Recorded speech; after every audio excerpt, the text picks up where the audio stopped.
Quand j'étais petit, je voulais être chercheur de vie sur d'autres planètes. Et après, si j'en ai marre de ce petit train-train de vie, créer ma propre start-up avec mes innovations et essayer d'en faire quelque chose. On m'a dit que c'était pas possible, alors je me suis rabattu sur biologiste explorateur. Culture Job, propulsé par le groupe Ionis et l'étudiant, vous présente les métiers de demain dans le domaine des biotechnologies. Bonjour, je m'appelle Cyprien Verseux. Je m'appelle Julie Donzier, je suis en 5e année d'école d'ingénieur à Subiotech. J'ai fait l'école en 5 ans et en parallèle de ma dernière année, le master de biologie synthétique et systémique de l'Université d'Evry. Pendant ma thèse, j'ai participé à une mission financée par la NASA, la mission I-64, où j'ai vécu dans un dôme sur un volcan avec 5 autres scientifiques et ingénieurs pour étudier les conditions de vie sur Mars. Après ça, je suis revenu, j'ai terminé ma thèse et je suis parti 11 mois en Antarctique en tant que chef de base et glaciologue dans la base Concordia. Maintenant, je travaille à Brême. Je viens de fonder un petit laboratoire qui s'appelle le Laboratoire de microbiologie spatiale appliquée, grâce à des financements de l'institut dans lequel je travaille, le TSARM, et d'une bourse d'une fondation qui s'appelle Humboldt. Et donc, je travaille sur, en gros, comment est-ce qu'on peut produire ce dont on a besoin sur Mars à partir de ce qu'on trouve sur place, pour ne pas avoir à tout emmener depuis la Terre. Et je fais ça en utilisant surtout des microbes qu'on appelle des cyanobactéries, qui seraient capables d'être alimentés à partir de ce qu'on trouve sur Mars, dans le sol et dans l'atmosphère, et qui, à partir de ça, peuvent produire à peu près tous les consommables dont on a besoin pour survivre. Je me suis spécialisée en R&D et en environnement. Dernièrement, mon dernier stage, je l'ai fait chez Fluidion, qui est une start-up qui développe des méthodes d'analyse microbiologique de l'eau. Tous les étés, je travaille généralement chez Openfield Technologies. Eux, ils développent des microcapteurs qui sont utilisés dans les puits de pétrole, donc c'est plus de la métrologie. Mon dernier sujet de recherche, c'est sur l'étude antifongique des huiles essentielles. Donc là, on est là-dessus en ce moment. Là, je suis en pleine séance de labo. C'est beaucoup les vacances en famille qui m'ont influencé, je pense. Mes parents adoraient partir sac au dos et puis parfois plusieurs semaines, camper, dormir à la belle étoile. On était dans la nature. Avec mon frère, on se levait très tôt pour aller regarder les animaux. Mon père nous parlait un peu du cosmos. Je pense que mes premières explorations, c'était avec mon frère quand j'étais gamin. Je savais que je voulais faire ingénieur parce que mon père est ingénieur et je le voyais sur ses manips, sur ce qu'il faisait et ses envies d'aller plus loin. Et lui, il a créé sa start-up en 2012. Donc j'avais cette petite envie de me diriger vers la recherche, les innovations et essayer de créer quelque chose moi-même, quoi. Mais petite sur la biologie, pas trop. Je savais que je voulais me diriger vers des études d'ingénieur en tout cas. Ma mère est une écolo assez passionnée. Et puis mon père aussi s'intéresse beaucoup à la science. Et du coup, les deux ensemble, c'est vrai que ça m'a peut-être beaucoup influencé sur mon parcours scientifique. Alors, quand j'étais au primaire, collège, lycée, je bossais pas beaucoup, hein, pour être franc. Puis un jour, en fait, j'ai ouvert un livre de biologie. Et puis ça m'a beaucoup intéressé. Je me suis rappelé que c'est vrai que c'est quelque chose que j'avais très envie de faire quand j'étais plus jeune. J'ai ouvert ce livre pour la première fois alors qu'on était en milieu d'année. Et je l'ai lu entièrement. Je me suis dit, OK, je vais être biologiste. Et c'est là que je me suis mis à bosser, donc juste avant le bac. À partir de la seconde, j'ai commencé à toucher un peu à la science et à la microbio, parce que j'étais dans une filière qui s'appelait Subsciences. Et cette filière-là, elle m'a permis de découvrir en fait quelques éléments de la science. On est allé dans des laboratoires extérieurs, au lycée. Et donc là, je me suis dit, j'ai vraiment envie de faire de la biotechnologie. On a aussi visité l'école, etc. On a vu les différents professeurs. Et là, je me suis dit, j'ai vraiment envie de faire ça. Puis à un moment, je suis tombé sur Subiotech dans un salon. Et j'ai parlé avec des gens qui étaient là-bas, j'ai regardé la brochure. Et je me suis dit, tiens, en fait, ça a l'air super sympa. Et puis j'ai commencé à vraiment bosser quand je suis entré à Subiotech et que là, je savais pourquoi j'y étais, je savais pourquoi je travaillais et que ça me plaisait. J'ai toujours voulu m'orienter vers ingénieur. Après, je ne savais pas du tout dans quel domaine. Donc là, il s'avère que maintenant, c'est les biotechnologies.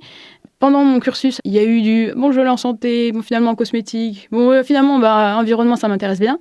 J'ai dû tester plusieurs chemins, en fait. On va dire ça comme ça. Puis après, je suis revenue en arrière en mode, là, c'est sûr que maintenant, c'est l'environnement que je veux faire. Mais je pense que avoir une direction, ça aide beaucoup parce qu'on sait pourquoi on se lève, on sait pourquoi on travaille. Je pense qu'il n'y a rien de pire que de devoir apprendre un cours qui ne nous intéresse pas et qui ne nous servira jamais. Alors mon thème au début c'était plus la biodiversité, parce que moi je suis entré dans la biologie parce que je m'intéressais beaucoup à la faune et à la flore, puis un peu après à des choses plus petites, la microbiologie. Voilà, donc au départ, de la formation, c'est la biologie, la chimie, la physique, etc. Puis de plus en plus on s'oriente. Moi je savais que je voulais faire de la recherche. Et puis petit à petit, je me suis dit qu'en fait l'ingénierie génétique ça m'intéressait beaucoup, donc je me suis un peu orienté vers la biologie synthétique. Et puis, je me suis rendu compte que c'était possible d'appliquer ça à l'espace, ça m'a beaucoup passionné. Et voilà, pour moi, c'était évident, ok, c'est ce que je veux faire. C'est vrai que maintenant, souvent, quand on est quelque part et puis on regarde et ça a l'air d'être un chemin direct, on se dit, ah bah oui, il y a eu ça, et donc c'est évident que j'allais arriver à ce point-là. En fait, dans les faits, il y a eu beaucoup de détours. Il y a des fois où j'ai voulu faire d'autres métiers. Je me serais orienté, je pense, vers la biodiversité si je ne m'étais pas orienté vers le spatial. Alors, les premières années de mes études, je voulais vraiment m'orienter vers la santé. Et après, donc, j'ai fait mon premier stage de 2 mois qui était à Chartres. Donc, j'ai étudié une molécule qui est étudiée en chimiothérapie. Donc là, j'ai fait de l'extraction de cette molécule à partir de plantes. Donc là, c'était vraiment axé santé. Et au fur et à mesure de mes études, j'ai vu que pour développer un médicament, il faut 20 ans. C'est très long et l'entreprise, elle vit à crédit. Et c'est que 20 ans après qu'on peut avoir un retour sur investissement si la molécule marche. On peut avoir à la base 100 000 molécules et il n'y en a qu'une qui sort. Donc je me suis dit, bon, c'est pas trop pour moi. Moi, j'ai besoin d'actions assez rapides, de résultats rapides. J'ai besoin que ça aille vite et que je sois sûre de ce que je fais. Et que ma molécule, dans 2 ans, c'est fini, bon, bah, je serais un peu démoralisée, quoi. Donc, c'est pour ça que je me suis orientée plus vers l'environnement. Parce que sans environnement, bon, il n'y a pas de santé, donc ça se relie un peu. Donc, c'est pour ça que je m'oriente là-dedans. Je pense que c'est difficile de faire des études qui ne nous passionnent pas. Je pense que si on ne sait pas trop pourquoi on est là, si on a choisi une voie parce qu'on ne savait pas trop où aller, là, ça va être difficile. Mais dans mon cas, j'avais la chance de savoir plus ou moins où je voulais aller, et donc c'était assez naturel de travailler, quoi. Puis quand j'étais en cours, ça m'intéressait, donc je n'avais pas à me forcer. Les 2 premières années, pour moi, elles ont été pas faciles au niveau du travail, parce qu'il fallait... c'est comme en prépa, quoi. C'est une prépa intégrée, mais il y a quand même du travail à fournir. Surtout qu'à partir de la 2e année, avec les résultats qu'on a eus, il y avait une petite pression pour partir à l'étranger, parce qu'il fallait avoir les bonnes notes et il fallait avoir un bon niveau d'anglais pour avoir l'université qu'on voulait pour partir à l'étranger. Et donc, il y avait ce petit doute-là, c'est est-ce que je vais arriver à avoir l'université que je veux ? Au final, ça s'est bien passé, j'ai eu mon premier vœu, qui était de partir à Long Beach, en Californie. Il fallait que je fasse un stage de fin d'études de 6 mois, et puis je me suis dit, est-ce que je pourrais, avec ce que j'ai appris, l'appliquer au spatial ? Et j'ai écrit, en gros, un laboratoire à la NASA qui travaillait dans la biologie.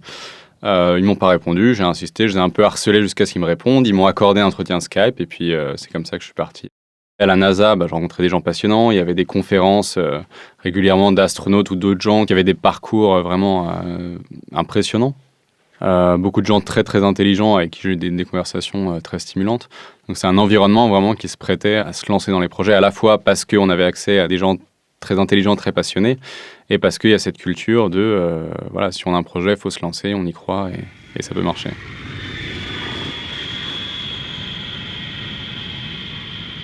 Quand je suis rentrée des États-Unis, grosse claque, parce que il fallait retravailler, quoi. Donc là, c'était pas facile. Il fallait se remettre au travail, surtout que moi, j'avais choisi de faire aussi un double diplôme, donc passer une licence en même temps, une licence biologie-chimie. Donc j'ai dû travailler encore plus.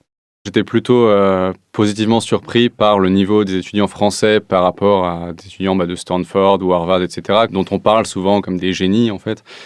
Et ouais, je me suis rendu compte que les Français, en fait, n'avaient pas à rougir par rapport au niveau de leurs études. Au niveau du programme, des connaissances, en fait, c'est vrai que maintenant, ça s'homogénise de plus en plus quand on arrive à ce niveau-là dans les sciences, parce qu'on peut apprendre au Japon, en Chine, aux États-Unis, en Russie. Au final, c'est un peu la même chose, parce qu'on a accès à l'information des laboratoires du monde entier. Alors pour apprendre le plus, c'est vraiment d'échanger avec les personnes, c'est d'aller voir les différents experts qu'on a à notre disposition à l'école, donc que ce soit nos professeurs ou même nos encadrants, nos tuteurs de recherche, de projet, et parler avec eux. Et ils vont nous aider, nous montrer carrément les choses directement. Là, cette semaine, je suis allée voir une de nos tutrices de recherche, et vu que moi, j'avais jamais fait de culture cellulaire, je lui ai demandé, voilà, est-ce que tu peux me montrer comment on fait ? Et tout de suite, elle m'a pris sous le coude. Ah, bah, viens, je te montre. On va aller sous le PSN, donc c'est un poste de sécurité pour manipuler en conditions stériles. Elle m'a dit, voilà, on fait comme ça, etc. Et après, j'ai pu refaire derrière la manip.